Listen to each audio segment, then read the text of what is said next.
오히려 재교정 시기를 조금 앞당겨서 조기 재교정을 해야 하는 경우가 있습니다. 그 경우는 한정적인데 경우입니다.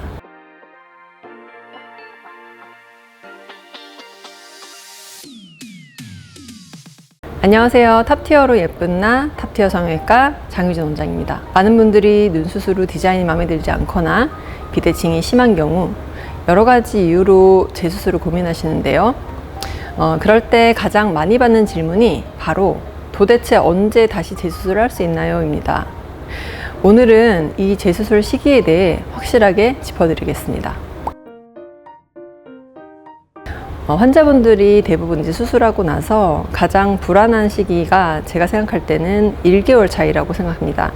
수술 직후 1, 2개월 차에 라인이 높아 보이거나 수술한 티가 많이 나는 것 같아 불안해하는 분들이 많습니다. 하지만 이 시기는 개인이 가진 조건, 예를 들면 피부 두께의 차이, 붓기와 흉터 조직 때문에 결과가 달라지는 과정이고, 아직 완전 자리 잡지 못한 시기로 경우에 따라 1, 2주 차에 자연스러웠던 분도 오히려 1, 2개월 차에 흉조직이 잡히면서 붓기 빠지는 속도가 정체되거나 오히려 더 부어 보이는 경우도 있습니다. 이런 경우는 이제 아직 완전 자리 잡지 못한 시기여서 이때 기준으로 너무 걱정을 하기보다는 수술하신 원장님께 경과 시 집도 있게 문의하는 것이 가장 좋습니다. 조급한 마음에 다른 병원에 방문해서 재수술 상담을 받거나 혹은 인터넷에 정보를 찾아보며 불안한 마음을 키우거나 그렇게 해서 너무 서두른 재수술은 오히려 더 큰 문제를 만들 수 있기 때문입니다.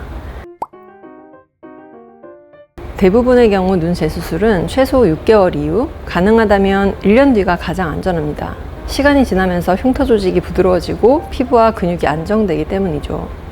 조직이 자리 잡지 않은 상태에서 재수술을 하면, 예를 들어 붓기가 안 빠져서 비대칭이 심해 보이고 눈이 덜 떠져 보였던 건데 오히려 눈매 교정을 더 한다거나 라인을 수정하고 오히려 붓기가 빠지고 나서 과교정돼 보이거나 더 비대칭이 심해 보일 수도 있는 등, 집도의도 정확한 눈의 컨디션을 정확히는 알지 못한 재수술하는 개념이라 원하는 결과가 나오지 않거나 오히려 흉터가 더 심해질 수 있습니다. 제가 재수술 시기는 굉장히 이제 보수적으로 천천히 하시라고 권유를 드리는데요.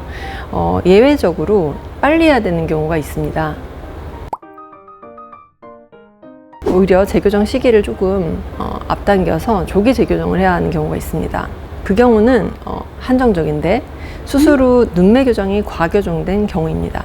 붓기가 있는 경우 눈이 덜 떠져서 보일 수 있어 저교정 시 기다리는 것이 맞지만, 초기부터 과교정되어 보이는 경우는 유착이 되어버리면 교정하기가 힘들어지기 때문에 수술 후 2주차 혹은 한 달 이내로는 풀어주는 것이 좋습니다.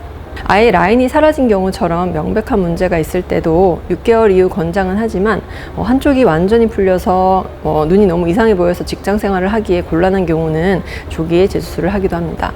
하지만 이런 경우에도 반드시 집도한 전문의 원장님 상담이 필요합니다. 정리하면 눈 재수술 시기는 예외적인 경우를 제외하고는 붓기가 빠지면서 초반보다 좋아질 가능성이 훨씬 높아 여유를 가지고 기다려보고 6개월 이후로 계획을 잡는 것이 좋습니다. 눈 재수술의 가능 여부나 시기는 눈 피부 두께, 지방의 양, 흉터 상태, 근육 기능을 꼼꼼하게 보고 결정해야 안전합니다. 특히 내 눈 상태에 맞는 시기를 수술하신 집도의 원장님께 확인을 하는 것이 좋고, 눈 재수술 경험이 많은 전문의 분께 확인하기를 권유드립니다. 오늘은 눈 재수술이 가능한 시기에 대해 말씀드렸습니다. 대부분은 최소 6개월, 재수술 횟수가 많으셨던 분들은 가능하면 1년 이후가 안전하다는 점을 꼭 기억하세요. 혹시 재수술을 고민하고 계신다면 혼자 판단하지 마시고 전문가 상담을 통해 정확히 확인하시길 권해드립니다. 이 영상이 도움이 되었다면 좋아요와 구독 부탁드리고요. 궁금한 점은 댓글로 남겨주세요. 탑티어로 예쁜 나 탑티어 성형외과 장유진 원장이었습니다. 감사합니다.